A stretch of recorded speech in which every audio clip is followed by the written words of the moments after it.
আসসালামু আলাইকুম। Last Mustafiz issue নিয়ে একটা ভিডিও দিয়েছিলাম এবং ভারতের বিপক্ষে কিছু কথা বলেছিলাম। বিপক্ষে না, জাস্ট লজিক অনুযায়ী কথাটা বলেছিলাম। তো লাস্ট একটা পোস্ট দেখলাম কালকে ইনস্টাগ্রামে যে মুস্তাফিজের ক্ষতি কত হয়েছে, নিয়ার অ্যাবাউট 10 crore। ওইখানে বাংলাদেশ ক্রিকেট বোর্ড যে সিদ্ধান্ত নিয়েছে, এখানে বাংলাদেশের ক্ষতি হয়েছে মেবি 330 কোটি বা প্লাস মাইনাস।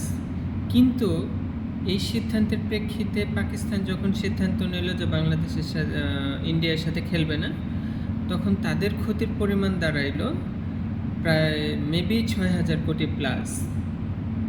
তো একটু ইমাজিন করেন যে আপনার হাতে ধরেন অনেক শক্তি আছে বা আপনি অনেক পাওয়ারফুল, কিন্তু আপনি একটা পিঁপড়াকে ধরেন, মুস্তাফিজ একটা পিঁপড়া, ওকে মানে পাত্তাই দিচ্ছেন না বা পায়ে পিষে মেরে ফেলতেছেন, কিন্তু এটা আপনি বুঝতেছেন না যে এই পিঁপড়াটা পরিবেশের জন্য কতটা উপকারী ছিল এবং সে আপনার জন্য আপনার পরিবেশকে কতটা প্রোটেক্ট করতে পারত, যেটাকে পরিবেশবিদ্যার ভাষায় কিছু একটা বলে,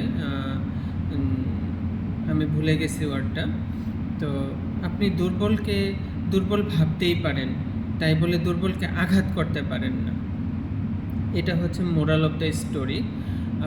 তো আমাদের সমাজে এরকমটা দেখা যায় যে যেই মানুষরা ভাবে যে মই কি হুনুরে এবং নিজের দোষ ঢাকার জন্য অন্য কেউ এইভাবে ভাবে যে তুই কি হুনুরে, তো তাদের জন্য মানে এর চেয়ে বেস্ট এক্সাম্পল আর হইতে পারে না যে আমি মুস্তাফিজের 9 কোটি টাকা বা 10 কোটি টাকা খরচ মানে একটা ভাব দেখাইলাম যে ওকে ক্ষতিতে ফেলাইলাম বা ওকে পাত্তা দিলাম না, কিন্তু নিজের যে এই সাইড থেকে প্রায় 6,000 কোটি টাকা নাই, ঠিক আছে, আপনি ভাবতে পারেন যে কই 10 কোটি টাকা আমি ধরলাম আর কই 6,000 কোটি টাকা আমি ধরলাম অর্ধেক 3,000 কোটি টাকা।